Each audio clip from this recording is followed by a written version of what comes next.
Hello friends, welcome to my official YouTube channel filmy Rolex. आज हम 2023 की web series scam 2003 the Telgi story का full explain करेंगे।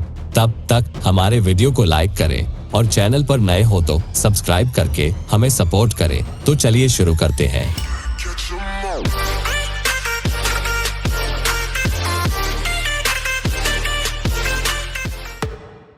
Episode की शुरुआत में एक आदमी का नाको टेस्ट कर रहे थे। उसका नाम अब्दुल तेलगी। उसे डॉक्टर पूछ रहे थे कि तुम्हारे साथ कौन कौन से पॉलिटिशियन इस स्कैम में शामिल है। उसी पर कहता है बहुत से बड़े बड़े पॉलिटिशियन इसमें शामिल है। बड़े बिजनेस के लिए पॉलिटिशियन ही रीढ़ की हड्डी होती है। अब ये अब्दुल तेलगी है कौन और उसने कौन सा स्कैम किया है, उसके लिए हमें कहानी में पीछे जाना पड़ेगा। अब कहानी की शुरुआत 1982 खानापुर कर्नाटक रेलवे स्टेशन का सीन दिखाते हैं। उधर अब्दुल रेल के डिब्बे में फल बेच रहा था। तभी उसने चतुर चालाक बुद्धि से सारे फल बेच डाले। तभी उसको एक आदमी मिला। उसका नाम शौकत भाई। वो उसकी खूबी पहचान कर उसे अपना एड्रेस देकर मुंबई आने कहता है। तभी वह अपने घर में आकर अपने माँ से कहता है मुझे मुंबई में नौकरी लगने वाली है, और वो रात को ही खानापुर से मुंबई के लिए निकलता है। पहली बार मुंबई आने पर उसे मुंबई की खुशबू अच्छी लगने लगी थी। तभी वो शौकत भाई के पास जाता है। उनका लॉज रूम रेंट का बिजनेस था। उनकी बिजनेस में पकड़ थोड़ी ढीली थी। उसे वहां मैनेजर की नौकरी मिलती है। उसने अपने दिमाग से बिजनेस को तेजी से 20 गुना बढ़ा दिया। आदमी को बड़ा बनने के लिए लग बहुत सॉलिड चाहिए। तभी उसकी लाइफ में नफीसा आती है और वो उससे शादी कर लेता है। शादी के बाद वो नए सपने देखते देखते गल्फ कंट्री दुबई चला गया। उसने वहां 7 साल तक जी तोड़ मेहनत की और सुकून की जिंदगी के लिए फिर से इंडिया वापस आया। वापस आकर उसने अपने भाई सलीम के साथ इंडिया के मजदूर लोगों को गल्फ कंट्री में भेजने का बिजनेस करता है। अब्दुल एक आदमी को फेक डिग्री सर्टिफिकेट देकर गल्फ भेज रहा था। तभी वहां पुलिस आकर फेक सर्टिफिकेट और पासपोर्ट बनाने की जुर्म में अरेस्ट करती है। उसे स्टेशन लाकर लॉकअप में डालते हैं। स्टेशन का इंस्पेक्टर दुबे आकर उससे पूछताछ करता है कि तुम्हारे इस फर्जी कागज के धंधे में कौन कौन शामिल है। तभी वो कहता है मैं फर्जी का कुछ भी काम नहीं करता और मैं सब काम लीगल तरीके से करता हूँ। तभी दुबे उसे एक जोर का चांटा लगाता है और वहां से चला जाता है। उस जेल के सेल में उसकी मुलाकात कौशल से होती है। वो भी 420 के केस में अंदर आया था। अगले दिन शौकत भाई अपने वकील को ले जाकर अब्दुल को जमानत पर छुड़ा लाते हैं। घर आने के बाद शौकत भाई उसे कहते हैं तुम्हें बिजनेस को फिर से शुरू करने के लिए अपना नाम पुलिस के चार्जशीट से हटाना होगा। तभी कौशल ने बताए हुए लॉयर गणेश काम्बले के पास जाकर अपना नाम चार्जशीट से हटाने कहता है। उस काम के लिए वो 15,000 देता है। साथ ही साथ कौशल को भी छुड़ाने कहता है। कौशल छूटने के बाद वो अब्दुल के पास आता है और उसके साथ उसका पार्टनर बनकर काम करने कहता है। उसे वो सपनों की नगरी मुंबई घुमाने ले जाता है। कौशल अपनी फैक्ट्री में अब्दुल को लाकर उसके बिजनेस के बारे में बताता है। बड़े बड़े कंपनियां अपने शेयर सर्टिफिकेट बेच देते हैं। अब उस डेड शेयर सर्टिफिकेट से पोस्टल स्टैंप पर एसीटोन केमिकल डालकर स्टैंप निकाल के फिर से कम दाम में ब्रोकर को बेचता हूँ। इससे मैं महीने में 20,000 कमाता हूँ। अब तुम्हारे साथ मिलकर ये बिजनेस 5 गुना बढ़ाना है। निकले हुए स्टैंप को लेकर वो ब्रोकर के पास जाता है, लेकिन वो उससे कम दाम में खरीद रहा था। वो सारे स्टैंप लेकर बाहर आता है। तभी उसे पता चला कि कलकत्ता गैंग का बाबू स्टैंप कम दाम में बेच रहा है। कौशल बाहर आकर बाबू को धमकाता है कि अगर तुम मेरे इलाके में आकर बेचोगे तो मैं तुम्हें नहीं छोड़ूंगा। उसी पर बाबू कौशल को गालियां देकर वहां से चला जाता है। कौशल अब्दुल से कहता है बाबू ने ओल्ड कस्टम हाउस जाकर वहां के कुछ क्लर्क के साथ सेटिंग की है। उनको हफ्ते में एक बार बिरयानी की टिफिन भेजता है और उस टिफिन के साथ पैसा भी भेजता है। टिफिन वापस जाते समय उसमें रेवेन्यू स्टैंप देते हैं। अब हमें भी उस डिपार्टमेंट के क्लर्क के साथ सेटिंग करनी होगी। रात को एक क्लर्क के साथ सेटिंग करते हैं। ओ बाबू आपको 15% कमीशन देता है तो मैं आपको 20% कमीशन दूंगा। उसके बदले में हमें स्टाम्प देना होगा। अगले दिन वो क्लर्क एक गार्डन में स्टाम्प लेकर आता है। तभी वहां बाबू अपने आदमियों के साथ आकर उनको पकड़ के बहुत मारता है और फिर से उसके इलाके में आने पर जान से मार दूंगा, ऐसी धमकी देता है। रात को घर में शौकत भाई अपने वकील से अपनी जायदाद की वसीयत लिखते हैं। जब अब्दुल की बेटी जिया 18 साल की होगी तब सारी प्रॉपर्टी उसकी होगी। तभी वो स्टैम्प पेपर देखता है। उसकी और जानकारी के लिए वो ओल्ड कस्टम हाउस का क्लर्क विठल, जो अस्पताल में फ्रैक्चर पड़ा था, उसके पास जाता है और स्टैम्प पेपर के बारे में पूछता है। तभी विठल कहता है, स्टैम्प पेपर में स्टैम्प से भी ज्यादा पैसा होता है। आप समझ लो कि वो एक कुबेर का खजाना है।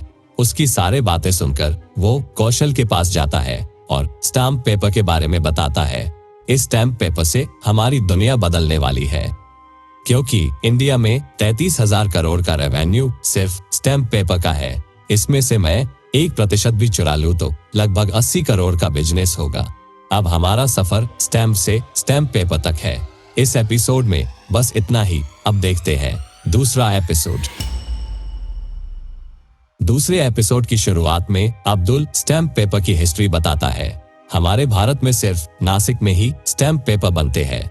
लाखों के स्टैम्प पेपर्स कड़ी सिक्योरिटी के साथ बड़े बड़े ट्रक में भर के स्टेशन पर गार्ड, क्लर्क और स्टेशन मास्टर के निगरानी में वो ट्रेन में लोड करते हैं और अपने खपत के हिसाब से पूरे इंडिया में डिस्ट्रीब्यूट होते हैं। अब हमें वाडी बंदर स्टेशन मुंबई से स्टैम्प पेपर को गायब करने हैं। उसके लिए हमें स्टेशन मास्टर साहिब राव की जरूरत पड़ेगी। 4 दिन तक स्टेशन पर उनके पीछे जाकर इंस्पेक्शन करते हैं। अगले दिन अब्दुल साहिब राव के पास जाकर उसके साथ पार्टनरशिप करने कहता है। उसी पर वो 15% कमीशन मांगते हैं और साथ ही साथ ट्रेन के डब्बे की चाबी, बक्से पर लगने वाली मोहर भी देने का वादा करता है। अब वो स्टाम्प पेपर प्रिंटिंग प्लेट के लिए सुंदर के पास जाते हैं। वो उनको फिल्म के एक सीन में बहुत सारे स्टैम्प पेपर लगने वाले हैं, ऐसी झूठी बातें कहकर प्रिंटिंग प्लेट बनवाता है।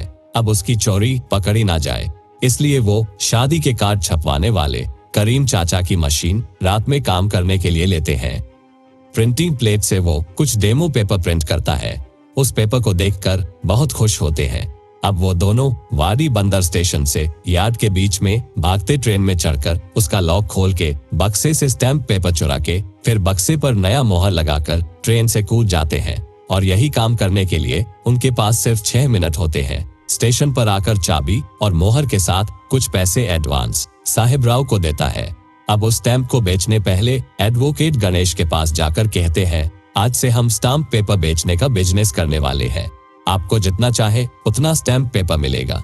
उसी पर गणेश कहता है, हमें सिर्फ महीने में 4-5 ही लगते हैं। आपको ज्यादा एक साथ बेचना है तो कॉर्पोरेट लॉयर के पास जाओ। वो हर एक कॉर्पोरेट लॉयर के पास जाकर बेच रहे थे, लेकिन एक दिक्कत थी कि कोई भी बल्क में पेपर को नहीं लेता था।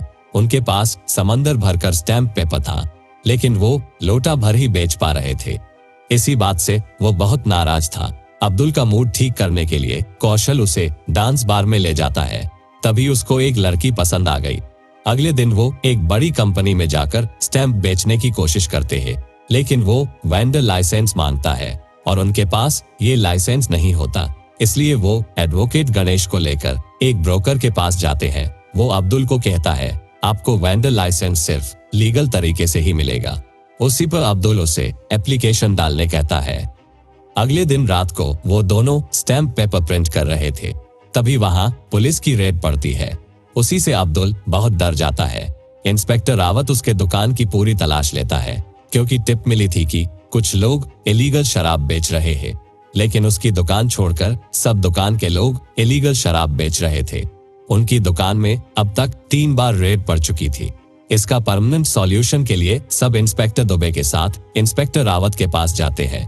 मैं अपना धंधा बचाने के लिए आपको 40,000 दूंगा और वही 40,000 आप हमारे मोहल्ले के दरगाह को डोनेशन दे देना, ताकि मोहल्ले के लोगों की और आपकी बॉन्डिंग अच्छी हो जाए और पेपर में आपकी फोटो छपेगी। ऊपर से मैं भी आपको खर्चा पानी दूंगा। रात को अब्दुल रावत और दुबे को लेकर बार में जाता है। तभी वो दुबे से कहता है, मुझे स्टैम्प पेपर का वेंडर लाइसेंस चाहिए। तभी दुबे कहता है, तुम्हें सिर्फ वेंडर लाइसेंस पॉलिटिकल कनेक्शन से ही मिलेगा। तभी वो MLA तुकाराम से मिलवाता है। अब्दुल तुकाराम को उसके पार्टी के लिए कुछ फंड देता है और इससे आगे भी आपको मिलता रहेगा। उसके लिए मुझे स्टैम्प पेपर वेंडर लाइसेंस चाहिए। अगले दिन तुकाराम और अब्दुल ओल्ड कस्टम ऑफिस जाकर भराडे साहब से मिलते हैं। तुकाराम कहता है ये अपना ही आदमी है और उसका स्टैम्प पेपर का लाइसेंस एक्सेप्ट कर लो। इस पर भराडे कहता है इससे पहले 2000 एप्लीकेशन आ चुके हैं और उसे 2000 में से 800 लोग अपने ही है और उनके पहले इनका कैसे एप्लीकेशन एक्सेप्ट करे। ये बिजनेस छोड़कर कोई दूसरा बिजनेस करो क्योंकि इसमें मार्जिन अब बहुत कम है। रात को यही बातें वो कौशल को बताता है। कौशल नशे में था और नशे की हालत में वो अब्दुल को गालियां देकर पूछता है तुमने पुलिस और एमएलए तुकाराम पर कितने पैसे उड़ाए और तुम्हारा वो वेंडर लाइसेंस कहाँ है। वो तुम्हारे अकेले के पैसे नहीं बल्कि मेरे भी थे। इसी पैसों की बातों पर एक दूसरे पर एलिगेशन डालकर दोनों में झगड़ा होता है। इस एपिसोड में बस इतना ही। अब देखते हैं तीसरा एपिसोड। तीसरे एपिसोड की शुरुआत में अब्दुल तुकाराम से कहता है आने वाले इलेक्शन में आपके पार्टी को फंड के लिए सपोर्ट करूंगा और इलेक्शन जीतने के बाद हर हफ्ते एक मोटा पैसा मिलेगा। उसके लिए तुकाराम उस पार्टी के वरिष्ठ नेता गरिमा तलपड़े के पास ले जाता है। हमारे इलाके पर बड़े जादव जी का कब्जा है। अगर आपकी सीट हमारे इलाके में पक्की हो इसलिए आप मुझे स्टैम्प वेंडर लाइसेंस दीजिए और इस इलेक्शन में आपकी ही सीट पक्की होगी, ऐसे वादा करता है। उनका लेटर लेकर वो भराडे को देते हैं और थोड़ा खर्चा पानी भराडे को देकर जल्द से जल्द प्रोसेस में डालने कहता है।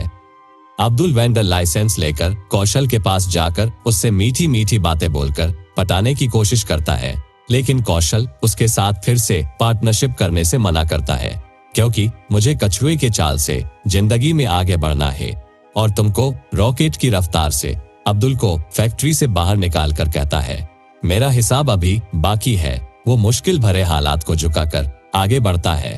वेंडर लाइसेंस मिलने के बाद उसका 24 घंटा काम चलने लगा। उसके लिए उसने अपने भाई को खानापुर से बुला लिया। तुकाराम के दो खास आदमी सुलेमान और जुबिन को अपने धंधे में जोड़ लेता है और वो हर रोज रेलवे से स्टैम्प चुराते थे। कामबले अब्दुल को रियल एस्टेट बिजनेस के सारे कॉन्टेक्ट्स देता है और उसे बिजनेस से मोटा पैसा हर एक आदमी को देता है जिसमें एमएलए, पुलिस और बड़े बड़े अफसर होते हैं। वो एक बात कहता है मैं इन लोगों को जितना खिलाऊंगा वो उतने ही वफादार रहेंगे। वो जैसे जैसे पैसे बनाने लगा वैसे वैसे अपनी छोटे छोटे सपने पूरे करने लगा। भाव्या इनामदार एक ऐसा नाम जिसके पास कोई पॉलिटिकल सीट नहीं था, लेकिन सारे पॉलिटिशियन का रिमोट उसके पास था। इस रिमोट कंट्रोल सरकार का वजीर मोरे था। उसने इलेक्शन में तलपड़े मैडम को हराया था, इसलिए उसने मोरे को एक बुके में पैसा भर के देता है और आगे भी इससे 10 गुना आपको मिलेगा, ऐसे कहता है। अब यहाँ से माहौल बिगड़ने वाला था। दो बड़े बिजनेसमैन भाई संजीव और राजीव जागृति मिल प्रॉपर्टी के लिए लड़ रहे थे। तभी संजीव इनामदार साहब के पास जाता है और सारी प्रॉपर्टी की कहानी बताता है। इस पर इनामदार मोरे से मिलने कहता है और मोरे उसे बड़े वकील के पास ले जाता है। तभी वकील कहता है हमें 1989 के पहले के लाखों स्टैम्प चाहिए। इसके लिए मोरे स्टैम्प के ऑर्डर अब्दुल को देता है। अब्दुल भराडे से कहता है मुझे 1 साल पहले मिला हुआ लाइसेंस को आप 1983 में मिला है, ऐसे रिकॉर्ड कर दो। उसने स्टैम्प बनाकर मोरे को दे दिया। अब यही स्टैम्प अपोजिट पार्टी की नेता तलपड़े मैडम ने असेंबली में फेक स्टैम्प पेपर का मुद्दा उठाती है। अब ये मुद्दा आग पकड़ ली थी। राजीव भी जागृति मिल के प्रॉपर्टी के लिए तलपड़े मैडम से हाथ मिलाया था। रात को वही पुलिस जो अब्दुल के दोस्त है उसे अरेस्ट करके सुबह कोर्ट में हाजिर करते हैं। तभी उसका लाइसेंस कैंसिल करके उसे जुडिशियल कस्टडी में लेते हैं। कस्टडी में उसको वीआईपी खैरात मिली थी ताकि वो अपना मुंह खोल ना सके। जेल में उसकी मुलाकात जेके से होती है। वो भी एक चिट फंड स्कैम में अंदर आया था। तब वो अब्दुल से कहता है मुझे सब पता है तुमने बाहर क्या किया है। जब तुम बाहर निकलोगे तब हम दोनों मिलकर कुछ बड़ा काम करेंगे। अब कहानी 1996 में शिफ्ट होती है और उस साल अब्दुल जेल से छूट जाता है। 10 दिन बाद उसे जेके का कॉल करने का मैसेज आता है और उसे कॉल करता है। तभी जेके उसे नासिक आने कहता है। नासिक जाने के बाद अब्दुल को नासिक प्रिंटिंग प्रेस में काम करने वाले वर्कर से मिलाता है। उनका नाम बापट जो मशीनरी डिपार्टमेंट में था और छतरी जो क्वालिटी चेक डिपार्टमेंट में था। वो दोनों प्रिंटिंग प्रेस से रिजेक्ट स्टैम्प जो खराब होते हैं उसे चुराने का प्लान बताते हैं, लेकिन तुमको मिश्रा जो प्रिंटिंग प्रेस का असिस्टेंट मैनेजर है उसके साथ सेटिंग करनी पड़ेगी, क्योंकि वो सबसे स्ट्रिक्ट ऑफिसर है। अगले दिन जेके अब्दुल को प्रिंटिंग प्रेस मशीनरी में ले जाता है। तभी वो ऑक्शन में जाने वाली खराब प्रिंटिंग मशीन को देखता है और खुद ही मशीन बनाने की सोचता है। इस एपिसोड में बस इतना ही। अब देखते हैं चौथा एपिसोड। एपिसोड की शुरुआत में रात को अब्दुल मिश्रा के घर जाकर उसे गिफ्ट देता है। उस गिफ्ट में महंगी घड़ी होती है। रात को सब लोग पार्टी कर रहे थे। तभी छतरी कहता है, मैं उस मिश्रा को 10 साल से जानता हूँ और वह तुम्हारे एक घड़ी से वो नहीं पिघलने वाला, क्योंकि उसकी कोई भी कमजोरी नहीं है। अगले दिन मिश्रा अब्दुल को कॉल करके अपने ऑफिस में मिलने बुलाता है। अब्दुल भी खुश होकर बहुत अकड़ के उससे मिलने जाता है, लेकिन मिश्रा उसको बेइज्जत और गालियां देके सबके सामने केबिन के बाहर निकालता है। बापट कहता है, ओ हरिश्चंद्र की औलाद है, तुम्हारा नसीब अच्छा था कि तुम जेल में नहीं गए। उसी पर अब्दुल कहता है, मुझे लगता है उसे पैसों की भूख नहीं बल्कि इज्जत की भूख है और 10 साल से वो ईमानदारी से काम कर रहा है, लेकिन उसका अब तक प्रमोशन नहीं हुआ। वो उसकी कमजोरी पहचान कर उसके लिए आगे जाल बिछाता है। वो अपने घर के सब पेपर को गिरवी रख के 25 लाख रुपए इकट्ठा करके तुकाराम के साथ दिल्ली में कैबिनेट मिनिस्टर को मिलने जाता है। कैबिनेट मिनिस्टर कहता है, मेरा वो डिपार्टमेंट नहीं है और मैं उसका प्रमोशन नहीं कर सकता। केबिन के बाहर आने पर कैबिनेट मिनिस्टर का पीए गुप्ता उनका काम करने के लिए रेडी होता है, लेकिन एक शर्त पर, सारे पैसे एडवांस में देना होगा और काम होगा या नहीं इसकी गारंटी मैं नहीं दे सकता। अब्दुल बिना सोचे उसे सारा पैसा दे देता है। 2 दिन बाद गुप्ता अब्दुल को कॉल करके कहता है, तुम्हारे काम को पूरा करने के लिए देवता प्रसन्न हुए हैं। अगले दिन अब्दुल मिश्रा के घर जाकर कांग्रेचुलेशंस कहकर बुके देता है, लेकिन वो बुके कचरे के डिब्बे में फेंकता है। अब्दुल कहता है, आज आपका सबसे बड़ा गुड लक डे है। मिश्रा जब ऑफिस जाते हैं तब सब लोग तालियां बजाकर उन्हें डिप्टी मैनेजर से जनरल मैनेजर प्रमोशन होने पर कांग्रेचुलेट करते हैं।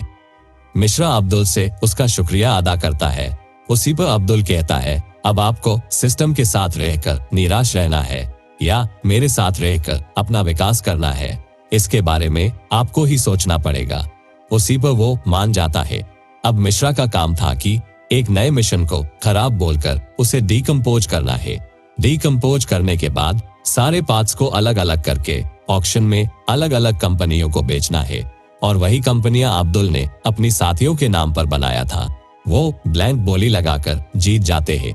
अब सारे पार्ट्स को एक ही जगह ले आकर असेंबल करते हैं। सब पार्ट्स आ गए थे सिवाय प्लेट्स के। ओ मिश्रा से मिलकर प्लेट मांगते हैं, लेकिन मिश्रा उस प्लेट के लिए ऊंचा दाम मांगता है और अब्दुल दे भी देता है। अब मशीन से डेमो पेपर निकलता है और वो 100% असली निकलता है। उस पेपर को देखकर अब्दुल की खुशी आसमान छू रही थी। अगले दिन अब्दुल भराडे से मिलकर अपने साथियों के नाम से लाइसेंस बनवाने कहता है, और इस बार तलपड़े मैडम का लेटर नहीं बल्कि खुद उनको ही ले आया था। अब्दुल उसे एक थप्पड़ लगाकर कहता है, पिछली बार की तरह गलती अब नहीं होनी चाहिए। उसने खुद के लिए कुबेर का किला बनाया। लोग 24 घंटा लाखों के स्टैंप छाप रहे थे। वो पैसे कमा नहीं रहा था बल्कि उसे बना रहा था। कर्नाटक में फहीम शेख नाम का आदमी उसके धंधे में आड़े आ रहा था। अब्दुल उससे जाकर मिलता है। तभी फहीम कहता है, मेरे हर एक बिजनेस में तुम इन्वेस्टमेंट करो और बदले में तुम्हें मैं फ्रेंडशिप दे दूंगा। उसी पर अब्दुल मान जाता है। रात को अब्दुल सलीम से कहता है, अब तुम खानपुर के लोगों के दिलों पर राज करो ताकि आने वाले इलेक्शन में हमें आसानी हो। उसने अपने गांव में एक बड़ा महल जैसा घर बनाया था। नफीसा कॉल करके कहती है कि शौकत भाई मर गए। वो मरते हुए भी उनके आंखों से कुछ बातें बोल रहे थे। अगले सीन में अब्दुल अपना बिजनेस बढ़ क्यों नहीं रहा है उसकी वजह पूछता है। उसी पर उनका एनालिस्ट सेक्रेटरी कहता है, हमारे पास अभी 28% मार्केट है। अभी और मार्केट को बढ़ाने के लिए हमें कॉम्पिटिटर को शांत करना होगा, जैसे कि गवर्नमेंट बॉन्ड्स, वेंडर, और ये पॉसिबल नहीं है। वो सीधे मिश्रा से मिलकर कहता है, मुझे कुछ दिनों के लिए मार्केट से मेरा कॉम्पिटिटर हटाना है और गवर्नमेंट प्रेस मेरा सबसे बड़ा कॉम्पिटिटर है। थोड़े दिनों के लिए मेंटेनेंस का बहाना देकर प्रेस बंद करने में मेरी मदद करो। इस एपिसोड में बस इतना ही। अब देखते हैं 5वां एपिसोड। 5वें एपिसोड की शुरुआत में मिश्रा कुछ मशीनों को खराब करके मेंटेनेंस का बहाना देकर इंस्पेक्शन करने आए ऑफिसर्स को कुछ दिनों के लिए प्रेस बंद करने कहता है। उधर अब्दुल भराडे को एक फ्लॉपी डिस्क देकर अपने ऑफिस वाले मशीन में डालने कहता है। जैसे ही वो डिस्क कंप्यूटर सिस्टम में डालता है तभी ऑफिस के पूरे स्क्रीन पर आई लव यू का एक पॉपअप मैसेज आता है, जो कि एक लेटेस्ट वायरस होता है। अब मार्केट में पेपर का डिमांड क्रिएट करने के लिए उसे और मशीनों की जरूरत थी, इसलिए उसने मिश्रा को 25 के बजाय 50 भेजकर और मशीन मंगाकर बड़े क्वांटिटी में पेपर छापता है। मुंबई के डीसीपी और एसीपी को महंगे गिफ्ट देकर चेक पोस्ट क्लियर करने कहता है। सुलेमान अपनी डिलीवरी देकर वेयरहाउस जा रहा था। उसी में से कुछ पैसे वो चुराकर अपने पास रख लेता था।